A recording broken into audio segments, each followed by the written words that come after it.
जो शास्त्र स्वाध्याय स्वाहित के प्रयोजन से करता है, वह स्वाहित करने वाला ही इस जगत में परिहित करने वाला होता है।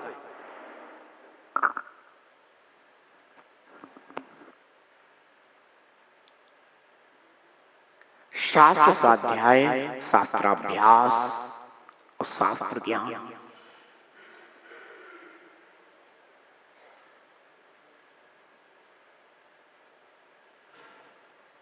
शास्त्र को,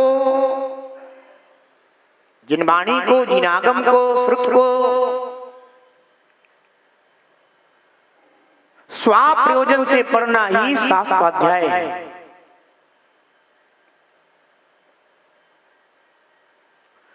और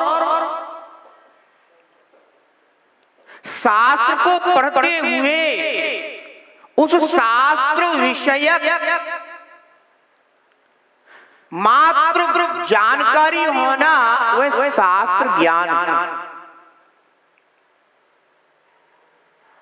आचार्य भगवंत कहते हैं कि शास्त्र का मात्र स्वाध्याय ही नहीं होना चाहिए, शास्त्राभ्यास होना चाहिए। जब हम लोग प्रतिक्रमण करते हैं ना, तो समाधि भक्ति पढ़ते हुए बोलते हैं नित्य कि शास्त्राभ्यासो जिनपतिनुति संगति सर्वदार्ये सद्वृत्तानाम इत्यादि इत्यादि। शास्त्र का अभ्यास होना चाहिए और छंद में जितना भी अन्य कथन आया है वो शास्त्राभ्यास का ही फल है। शास्त्राभ्यासो, अब शास्त्र का अभ्यास जीव ने किया तो क्या क्या करेगा? तो शास्त्राभ्यासो जनपतिनुति, वास्तव में अगर शास्त्राभ्यासी है, शास्त्राभ्यासी होकर जनपतिनुति जिनेंद्र भगवान की स्तुति करता है, गुणगान करता है, अर्चा करता है, पूजा करता है, विनय करता है, वंदना करता है, ऐसा शास्त्राभ्यासी संगति सर्वदा आर्य ही,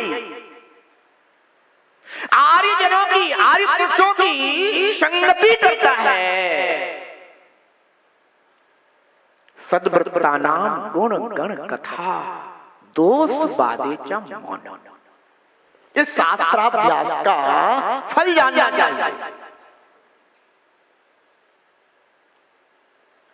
शास्त्र ज्ञान का फल अलग हो सकता है, शास्त्राभ्यास का फल अलग होता है। अनेकों शास्त्र ज्ञानी धर्मात्म जीवों की निंदा करते हुए देखे जाते हैं।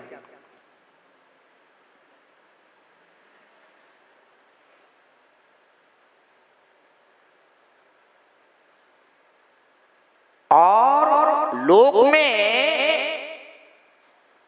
वो बड़े विद्वान कहलाते हैं। अब विचार करना, क्या शास्त्राभ्यासी धर्मात्मा जीव की निंदा कर सकता है? वो निंदा नहीं करेगा, वो कर्तव्य पालन करेगा।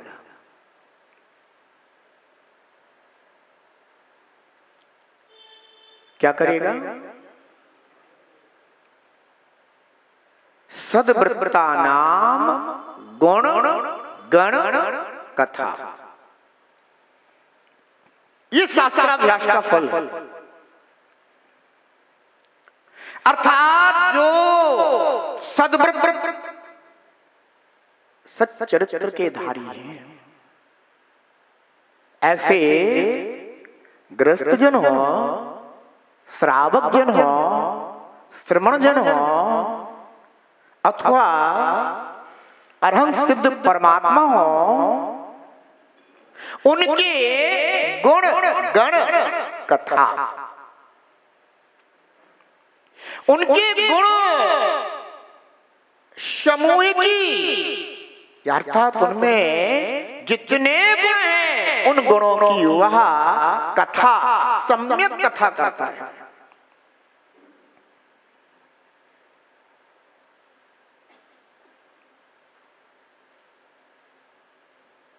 बच्चों के बीच में जैसी चर्चा की जाए बच्चे वैसा ही सीख जाते हैं, बाल कहलाते हैं।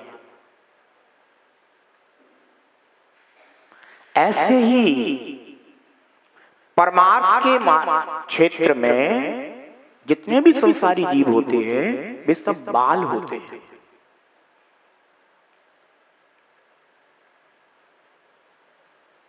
भले ही वो सांसारिक विषयों में विशेषज्ञ हो, पर परमार्थ के मार्ग में सब जीव बाल होते हैं। इसलिए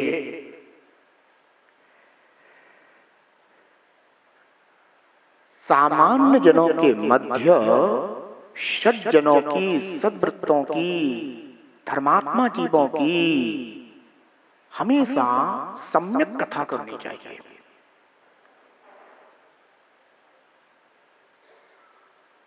गृहस्थ जन हो, श्रावक जन हो, श्रमण जन हो, अरहंत परमात्मा हो, सत परमात्मा, हमेशा उनके गुणों की कथा करो। इससे उनके अंदर गुण प्राप्ति की भावना उत्पन्न होती है, श्रद्धान प्रकट होता है।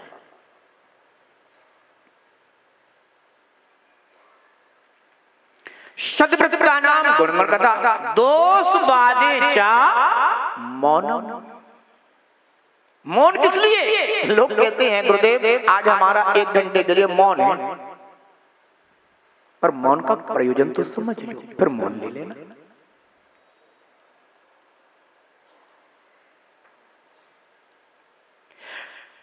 शब्द नहीं बोलना, वार्तालाप नहीं करना, ये मौन फलदायी नहीं है।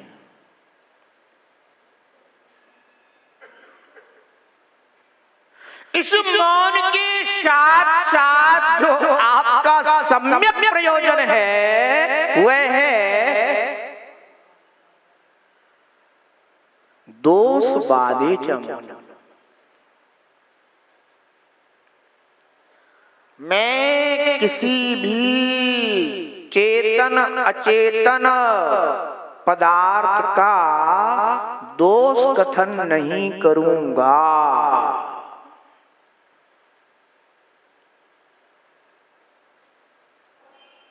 समझ लो आपका वह 1 घंटे का मौन आपके लिए फलदायी हो जाएगा। केवल बोलूंगा ही नहीं, मन से विचारूंगा भी नहीं, क्योंकि बहुत सारे लोग 1 घंटे के मौन में दूसरों के विषय में, पर के विषय में इतना दोष बादल रूप चिंतन कर डालते हैं, वह मौन नहीं है, वह मौन का मात्र प्रदर्शन है। सच्चा मौन वही है, अगर 1 घंटे का मौन ले लिया ना तो पंच परमेष्ठी के गुणों का चिंतन करना शुरू कर दो, आपका मौन हो जाएगा।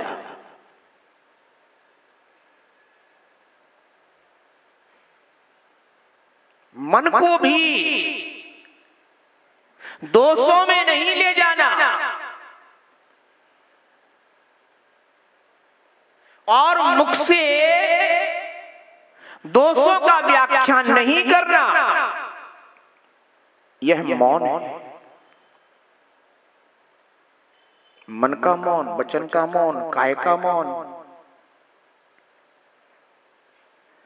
काय से दुष्चेष्टा नहीं करना।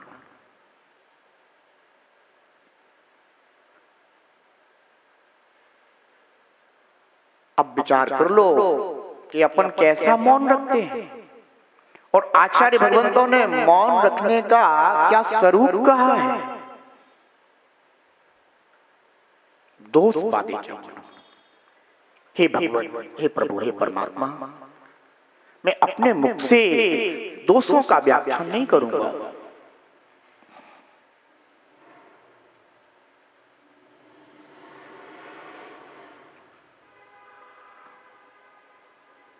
ध्यान रखना। एक बात और ख्याल में लेना, जो गुणों में अधिक होते हैं, गुणाधिक होते हैं, जो उनके किंचित दोषों का कभी व्याख्यान नहीं करना चाहिए, क्योंकि वो तो वैसे भी गुणों में अधिक है और गुणी बनने की भावना रखते हैं। कदाचित अगर दोष हो जाता है तो सम्यक दर्शन का पालन करते हुए उन्हें बोध करा देना चाहिए।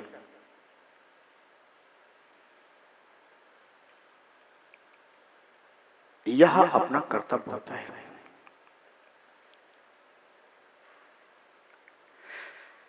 आचार्य भगवान कहते हैं, शास्त्र का स्वाध्याय यानी स्वा के प्रयोजन से शास्त्र का पठन पाठन होना चाहिए। आप लोग पूजन में बोलते ना, शास्त्रों का हो पठन सुखदा लाभ सत्संगति का, शब्दों का सुजस कह के दोष ढांकू सभी का, यही है दोष बातें जमोना।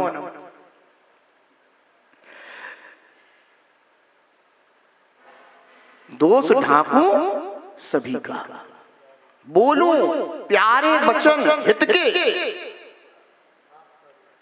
आपका रूप ध्यान और तौलों से चरण जिनके मोक्ष जलो न पाऊं। शास्त्राभ्यास का फल मोक्ष, यानी आत्मा का हित क्या है? मोक्ष। कितनी उत्कृष्ट भावना एक पूजक जिन पूजा करते हुए करता है, अगर थोड़ा सा भी यहां उपयोग ठहर जाए ना तो आत्मा निर्मल होने लग जाए।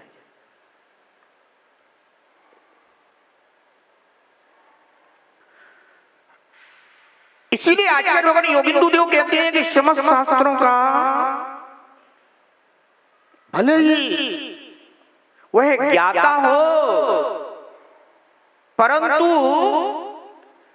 उस जीव ने आत्मित नहीं जाना, आत्मित नहीं समझा, अर्थात मोक्ष तत्व की भावना नहीं की है, या मोक्ष स्वरूप शक्ति रूप निःशुद्ध आत्मा को नहीं पहचाना है, ऐसा जीव शास्त्रज्ञ होते हुए भी, शास्त्रों का ज्ञाता होते हुए भी शिव सुख नहीं पाता, मुक्ति सुख नहीं पाता है।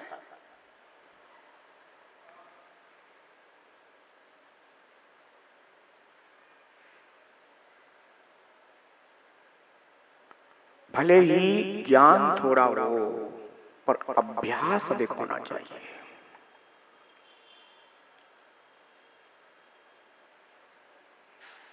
और यह अभ्यास चाहे कोई कितना भी उत्कृष्ट अभ्यासी क्यों ना हो, उसे भी नित्य करना चाहिए।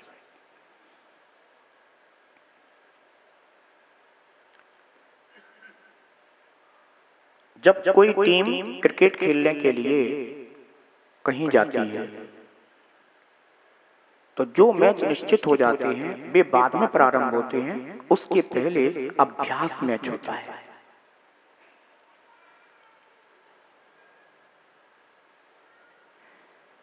और चाहे कितने ऊंचे दर्जे के क्रिकेटर क्यों ना हो, वे भी नित्य पूर्व अभ्यास करते हैं।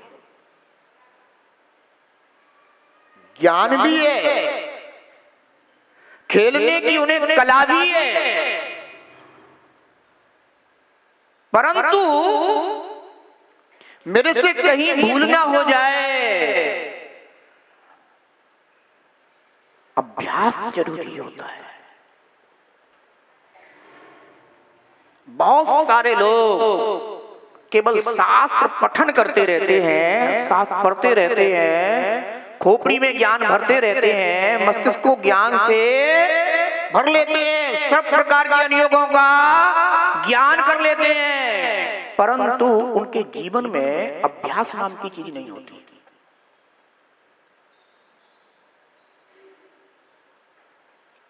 और जब तक अभ्यास प्रारंभ नहीं होगा, अल्प ज्ञानी भी अभ्यासी है तो वह भी विशिष्ट ज्ञानी है, और कोई विशिष्ट शास्त्र ज्ञानी भी अभ्यासहीन है तो वह भी अल्प ज्ञानी है।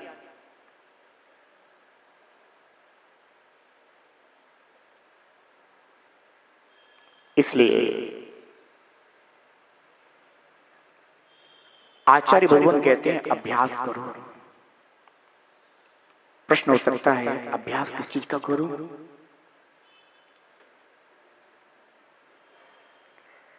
आचार्य भगवान कहते हैं जो ना तो निज आत्म पदार्थ को जानता है और ना ही जड़ आदि पदार्थ को जानता है। सर्वप्रथम वो जीव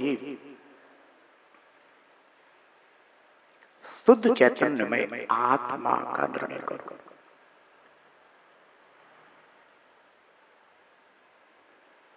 क्योंकि जो शुद्ध ज्ञान दर्शन चैतन्यमयी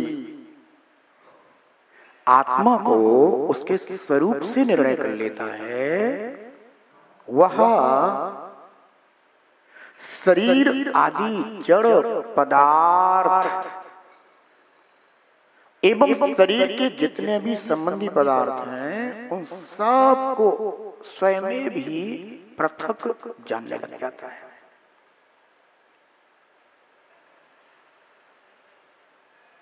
क्योंकि उनमें वह आत्मा का स्वरूप दिखाई नहीं देता, जानने में नहीं आता।